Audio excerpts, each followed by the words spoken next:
Welcome to this video. Today we'll guide you through on how to make your TikTok account public. So your account may be set to private and only your friends and followers may see your account and you want to change it to public. I'm going to show you how you're going to do that. So the first thing we do is go to your app library, search for TikTok, open up TikTok. And once TikTok is opened, the next thing we would do is go to the profile button on the bottom right corner.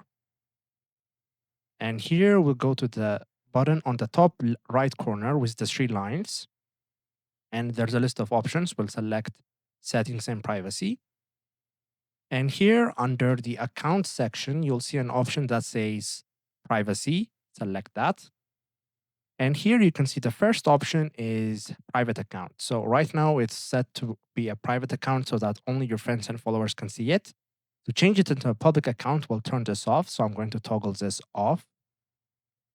And it will ask me to confirm if I want to switch to a public account, and I will confirm by tapping on the button that says switch. And this is how you change your TikTok account to public. If this was helpful, please consider subscribing and leaving us a like. It really helps us out. See you next time.